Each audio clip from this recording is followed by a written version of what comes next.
mo ba kay Kakayosay? Ganito yung trabaho ko.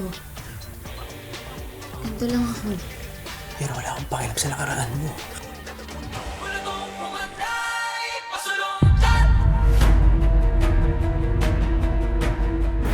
Stanley! Ano may paglilingkod ko? Hindi ako may sadya sa'yo. Kami may kailangan ng tulong sa'yo. Lady Pearl? Oh! The Diamond Labrador! Lady Pearl. Sinama ko si Amethyst dito para makatulong sa'yo. Paano siya makakatulong sa akin dito? Si Amethyst sa Manila is a social worker. At ang expertise niya, grief counseling. Mapatawad po. Sana mapatawad niyo pa rin ako sa mga kasalanan ko. Ginawa ko ng mali para protektahan si Dwayne. Ang mga inaral ko bilang pari, ang paninindigan ko sa tama, nagbabanggahan silang lahat sa loob ko. Ipikit mo ang mga mata mo, Totoy. Gusto kong isipin mo ang lahat ng namayapang mahal mo sa buhay. Nagagalit ka ba? Oo. Masaya ka ba sa galit mo? Hindi. At hindi mo ito mabitawan, tama? Oo. Magkano? Sabihin natin, 500 million pesos. Alam ko kailangan kong maging ama para kay Dwayne sa pagkakataong ito. Nakikiusap ako. Gabayan rin ninyo ngayon si Totoy. Habang wala ako sa tabi niya. Isipin mo ako bilang kalma. Bilang init. Bilang lunas.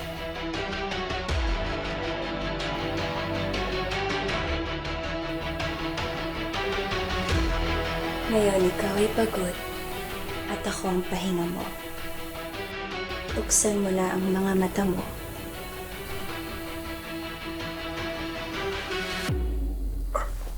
Amethyst, tingin ko, dapat umalis ka na. Malito. Hindi naman ito malalaman ni Papa Arco. And besides, wala ka namang dapat panagutan sa akin.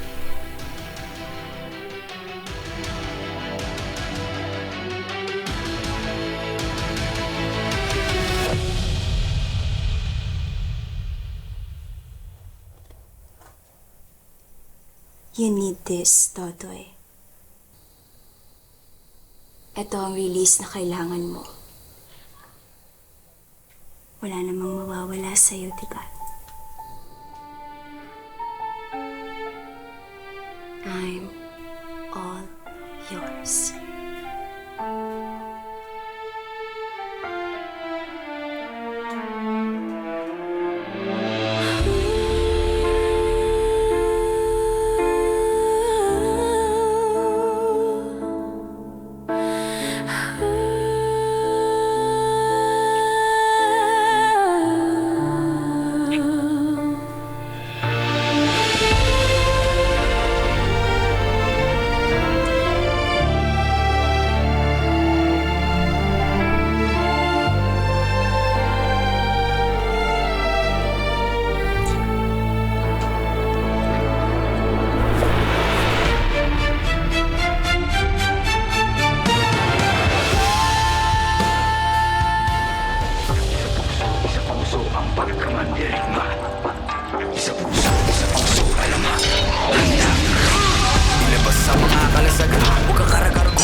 Alam nyo, yung anak-anakan ni Engineer,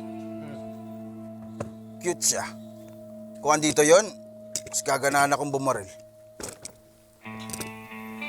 Oo, may itsura pero mapapaisip ka kung meron ba siya ibang ginagawa bukod sa counseling. Misteryo eh, no? Maganda, pero alam mo na problema doon. Yun nga yung naalala ko eh. Ano ibig mong sabihin? Parang may mali sa kanya eh.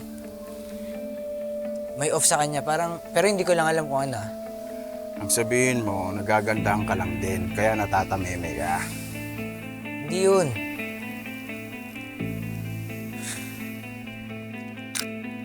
Lalim si Onyx ah. Ano pa hinihintay nyo? Balik training na tayo. Tara na. Dito ka. Ako muna.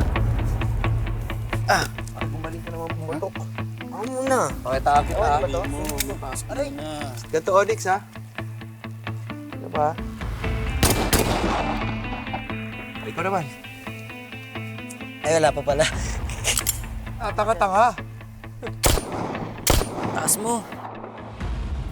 What is it, Totoy? Anong iniisip mo? Wala to. Pinagsisisihan mo ba yung nangyari sa atin? Or is it my papa? Don't worry about him. I mean, we're both consenting adults, right? We are clean. We are responsible. At pareho naman tayong single.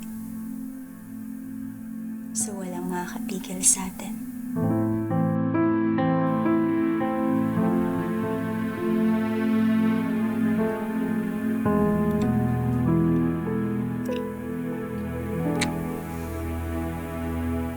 Unless ayaw mo. Ayaw mo ba, Totoy?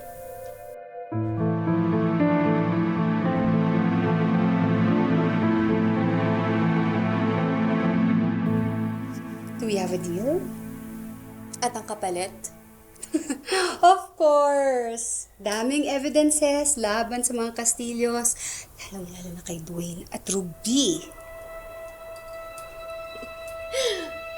Iba ka talaga, Stanley. Naiintindihan ko pa kung mga Kastilyo lang eh. Kaso ang ate mo at pamangkin. Di ba atis boy ka?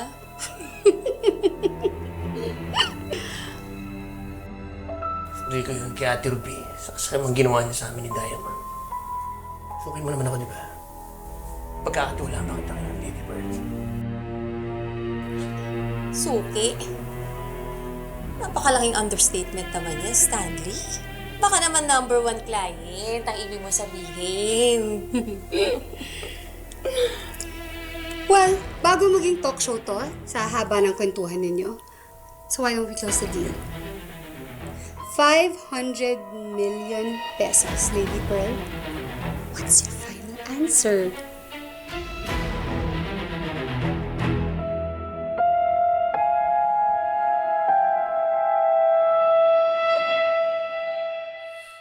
Paano naman ako tatanggi sa isang Diyos ang tulad mo?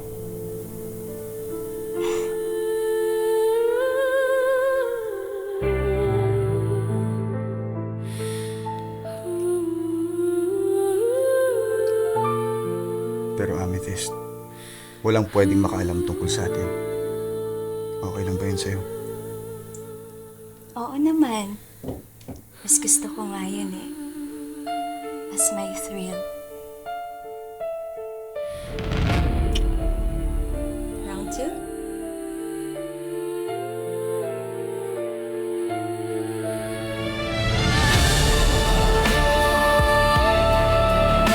Actually, meron akong alam na baho sa isa sa mga Kastilyo. Mainit-init pa. Eksklusibo at paniguradong eksplosibo kapag lumabas. Explosive? I like that. O, eto. O, yan. Panoorin niyo.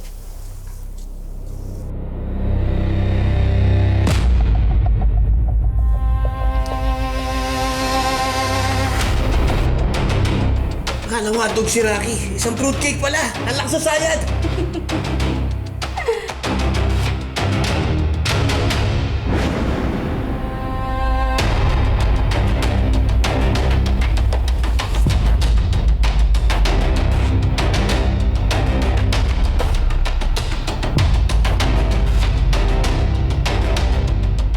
Magpakasarap ka lang, Rocky Castillo. Tsaka mo na isipin ang hirap na sinisekreto mo. Enjoy now. Suffer later.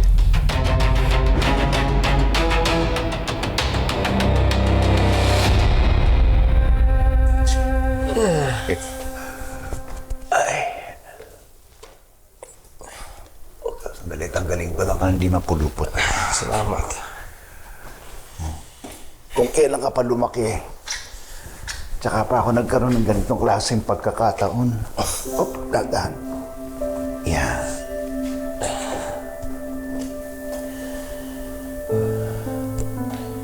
Sana, nung bata ka pa,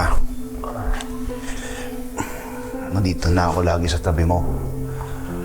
Nasa piling mo.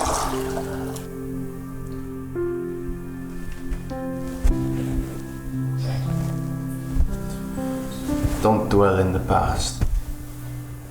Tapos na rin naman yun.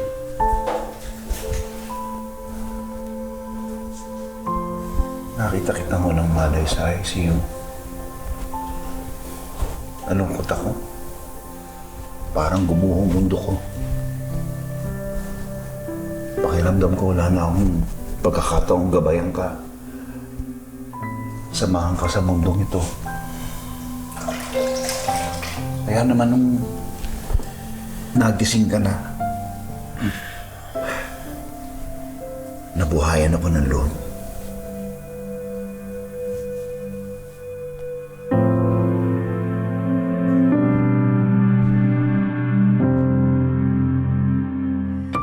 Napaka-OA naman, Stanley, ng reaction mo. Stanley, it's 2025. Lady Pearl, iniisip ko lang, no, baka hindi masyadong daming tong evidence na to for 500 million pesos. Baka hindi sila masaktan sa scandal nito. Nako, maybe hindi siya big deal para sa'yo. Pero, kay Don Silvio, oo. Imaginein mo yun, sa image niyang tigasin, lalaking lalaki. Eh, biglang may lumaking sirena sa poder niya. Diba? Kailangan ni Don Silvio. Sigurado, masisirahan ng ulo si Don Silvio. Magagalit kay Rocky. Ay, isa niyang anak na lalaki. Ang lakas pa ng sayad. Yes, at wasak. Wasak. Hindi lang ang imahe ni Don Silvio, kundi ang buong angkan niya. Poor Rocky. Sa lahat naman ng ikasisira niya, ito pa.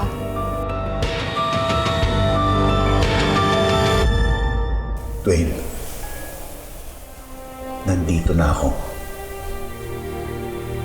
Wala nang makakapanakit sa'yo. Maski si Totoy. Hanggat nasa tabi mo ako, poprotektahan kita, anak.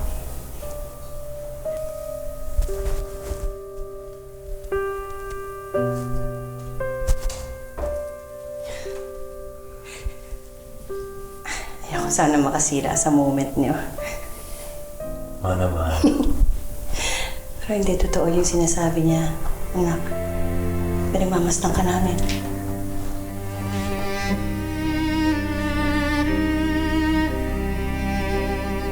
Mabuti ang Panginoon. Hindi niya tayo pababayaan. Basta masaya ako na buhay pa ako. Kasama ninyong dalawa.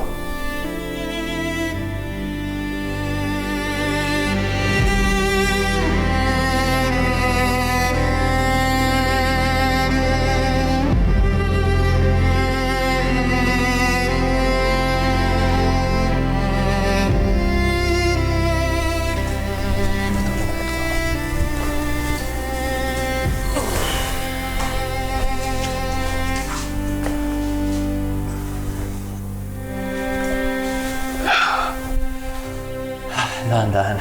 Oh. Ay.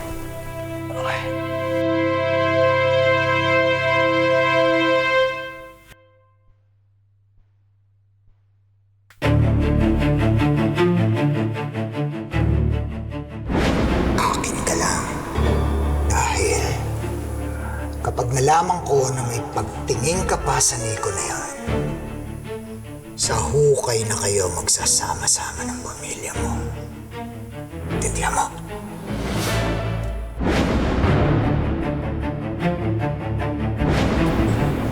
Ang laking skandalo itong ginawa mo. Hanggang kailan mo balak itago ang katotohanan, Ruby? Hindi ko na kaya mabuhay ng daladala tong sikretong ito. Handa akong managot sa ginawa ko. Handa akong tanggapin ang responsibilidad ng pagiging ama kay Dwayne para protektahan kayo kung kinakailangan. Kung kinakailangan kong harapin si Totoy, gagawin ko.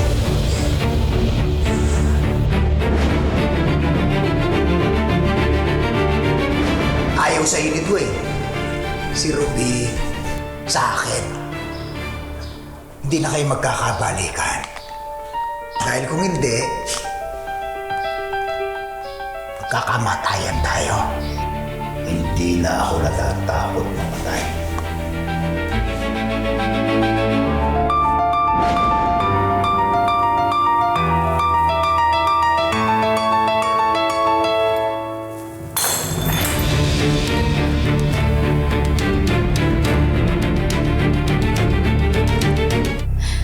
Magagawa natin. We live in a patriarchal society. Pwede ka mag-adjust, pwede ka maglaho. You know what? It doesn't align with my morals, but since it's 2025, who has time for morals, right? Correct. True. Diba? You know, I think we should make a deal already. I know. Should we shake? Deal? Deal. I think we can be best friends. Think? Baka rin, nang boso ka lang. Kumita ka pa ng kalahating milyon. So, well, naisip ko lang mula ngayon, ikaw na ang pinakamayaman at pinakamagandang marites ng buong Puok Paraiso, Lady Pearl. Congratulations! I love it. I love it too. Congrats to us. Congrats. Ay na lang.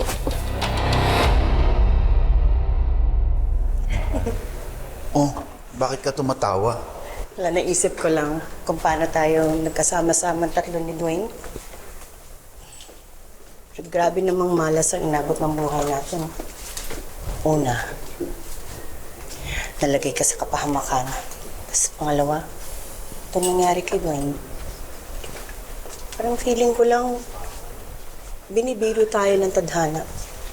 Diba? Ruby, mga pagsubok lang ang lahat ng yan. Ang importante, magkasama tayo. Ligtas naman ako at sigurado hindi pababayaan ng Panginoon ang anak natin.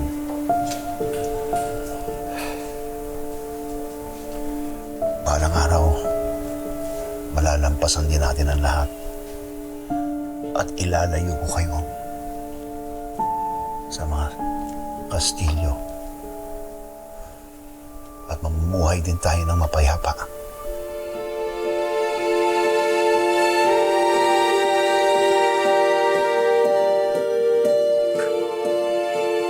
Papa?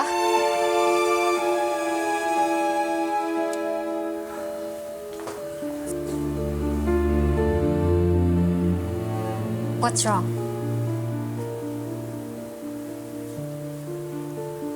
Wala.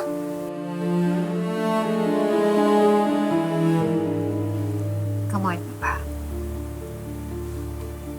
You can tell me.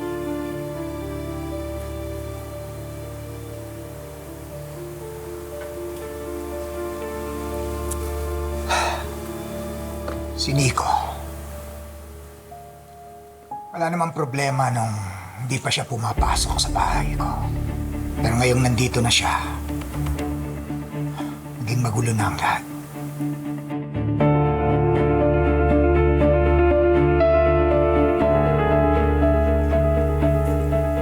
Bakit? Nangangamba ka kay Don Silvio, no?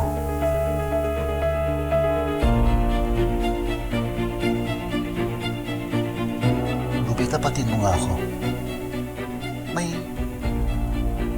relasyon ba kayo ni Don Silvio?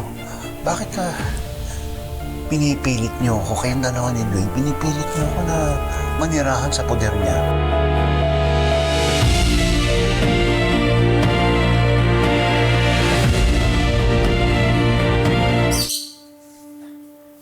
Kinausap ko na rin naman si Ruby. Pinaalala ko sa kanya mga plano namin na gagamitin lang namin ang paring yan para makabawi kay Totoy. Pagkatapos nun, tapos na.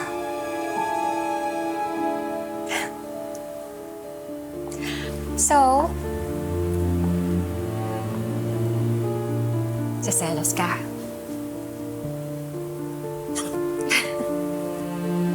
Ano ako, bata?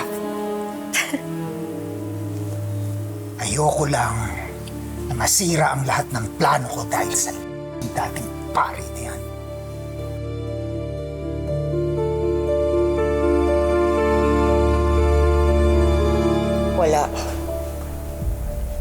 Wala kaming relasyon. Pero, kontratuhin niya ako at pagmamayari niya ako.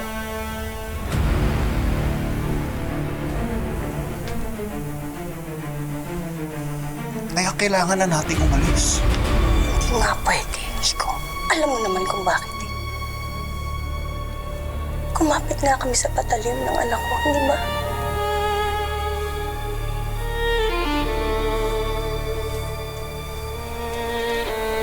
Seryoso ako. Darating ang araw, itatakas kita. Kayong dalawa ng anak natin. Itatakas ko kayo sa mga kastilyo.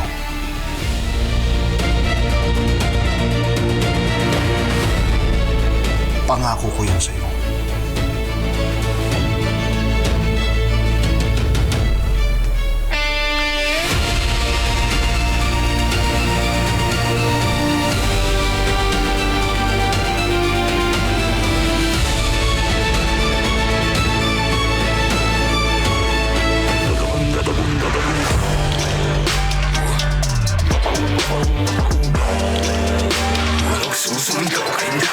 Dahil puso man dirigma, di papakutsa, di papapugo. Kaya siyang totoong ama ni Dwayne.